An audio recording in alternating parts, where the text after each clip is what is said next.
You stand on a desolate stretch of coastline in Ishinomaki, Japan, where the air tastes of salt and something metallic, a lingering memory of the 2011 Tohoku tsunami. The night is thick, pressing against your skin like a damp shroud, and the only sound is the rhythmic and mournful pulse of the Pacific. A taxi pulls up beside you, its headlights cutting through the mist to reveal a driver who looks weary, his eyes reflecting a decade of things he cannot explain. He tells you about the woman who sat in his back seat just months ago, dressed in a heavy winter coat despite the summer heat, asking to be taken to a neighborhood that no longer exists, a place ground into splinters by the black water years before. When he turned to tell her they had arrived at the wasteland, the seat was empty. Yet the door remained locked, and the seat belt was still fastened across an empty space. She didn't scream. She didn't vanish in a flash of light. She simply drifted out of existence, still looking for a home that the ocean had already reclaimed. The phenomenon of the unaware dead is a quiet horror, a psychological fracture in the fabric of what we understand as the afterlife. In the wake of the Tohoku disaster, sociology student Yuka Kudo interviewed 100 taxi drivers in the devastated region. While the vast majority reported nothing unusual, 7 of these drivers shared a profound and recurring narrative that defied logical grief. These were not vengeful spirits or demonic entities seeking to cause harm, but rather shadows of the ordinary, caught in the mundane routines of a life that ended abruptly. The drivers spoke of passengers who seemed entirely physical, possessing weight and voice. Yet their destinations were always the same: homes that had been swept away, schools that were now graves, and streets that led into the sea. These spirits are often termed crisis apparitions, but that clinical label fails to capture the profound loneliness of a soul that has missed the signal to leave the stage. They occupy a liminal space, a state of living that is nothing more than a stubborn refusal of the psyche to acknowledge its own expiration. This sense of domestic and routine haunting isn't tethered to a single shore. It stretches across the globe, finding a mechanical and terrifying home in the history of aviation. On a humid December night in 1972, Eastern Airlines Flight 401 plunged into the Florida Everglades, a tragedy born from a burnt-out light bulb and a distracted crew. In the months that followed, reports began to circulate among airline employees of a presence on other aircrafts, specifically those that had been repaired using salvaged parts from the wreckage of Flight 401. Flight attendants described seeing 2 men in uniform, sitting in the galley, their expressions fixed in deep concern as they stared at the ovens or the instrument panels. When approached, they would vanish, leaving behind a cold spot that chilled the cabin air.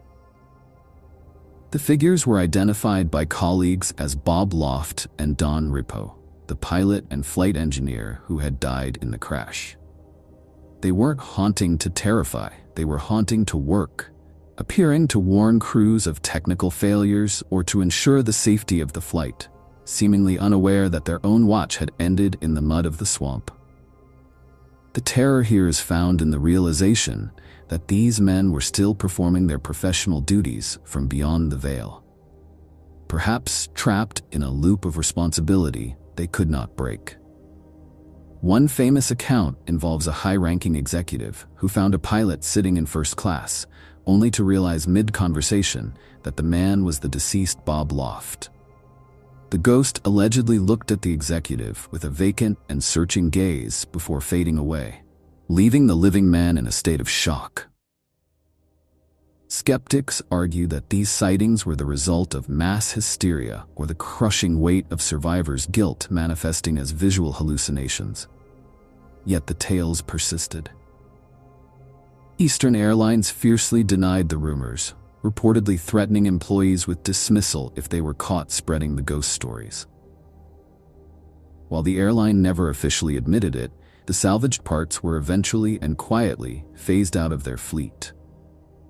The ghosts seemed tied to the physical matter of the plane, suggesting that our possessions and our professions might hold on to us just as tightly as we hold on to them. This leads us into the darker corridors of the stone tape theory, a concept that suggests the environment itself acts as a recording medium for high-tension emotional events. In this framework, a ghost is not a sentient spirit, but a geological playback, a scar on the atmosphere that repeats whenever the conditions are right. This theory proposes that minerals like quartz, or even the damp stone of an old basement, can store the energy of a traumatic moment, replaying it like a scratched record. This would explain why so many unaware ghosts seem to walk through walls where doors once stood, or repeat the same mundane actions without ever acknowledging the living. They are not looking at you because you are not part of their recording. You are simply a spectator to a tragedy that is perpetually occurring in a fold of time we cannot touch. While the stone tape theory offers a cold and mechanical explanation for hauntings, it struggles to account for the interactive nature of certain unaware spirits, such as those documented in the harrowing cases of wartime echoes. In the historic houses of Gettysburg, Pennsylvania, residents and visitors frequently report seeing soldiers who appear entirely corporeal, sometimes even engaging in brief and confused exchanges before realizing the world around them has changed. One account describes a woman who met a young man in a tattered Union uniform in her hallway. He asked her where his regiment had moved, looking exhausted and mud-stained. When she didn't answer immediately, he simply turned the corner and was gone. If this were a mere recording, he shouldn't have been able to perceive her or ask a question. But perhaps some souls are so traumatized by the manner of their death that they suffer a form of spiritual amnesia, a protective psychosis that shields them from the reality of their own non-existence. The line between a recording and a trapped consciousness blurs even further when we consider the role of infrasound. In the late 1990s, engineer Vic Tandy discovered that a specific frequency could cause the human eye to vibrate, creating peripheral hallucinations that often take the form of gray, hooded figures. Tandy's research into the ghost in the machine provides a compelling bridge between the supernatural and the scientific, suggesting that many of the spirits we see are actually our brains trying to make sense of an invisible environmental pressure. Yet, even this fails to explain the detailed eyewitness accounts of specific people with unique clothes and recognizable faces.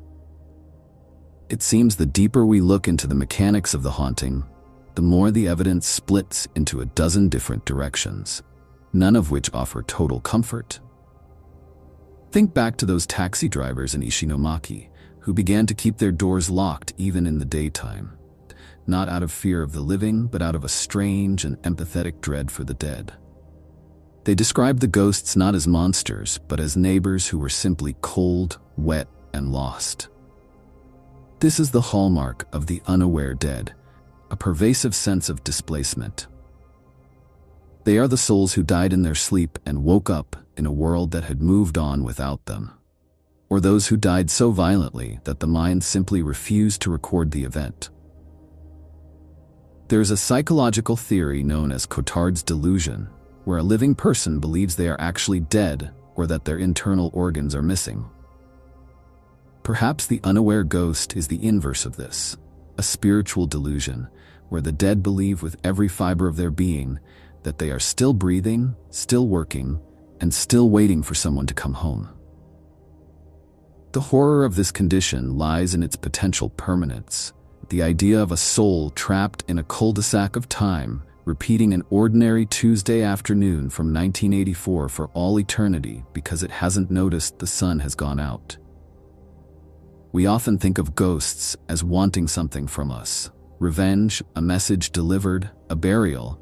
But what if they want nothing because they don't know anything is wrong? They are the static on the television, the shadow in the corner of the eye that disappears when you turn your head, the person on the train who seems just a little too still. They are woven into the fabric of our reality, a hidden population of the departed who are still waiting for a bus that will never come, or still reaching for a hand that has long since turned to dust. As you stand there on that Japanese coastline or in the quiet of your own home, the silence begins to feel less like an absence of sound and more like a presence of weight. We like to believe that death is a definitive threshold, a door that slams shut with a final and echoing thud.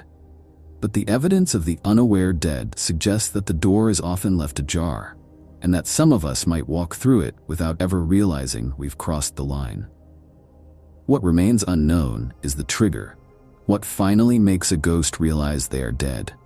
Is it a sudden glance in a mirror that reflects nothing, or the realization that the people around them are no longer wearing the clothes of their era?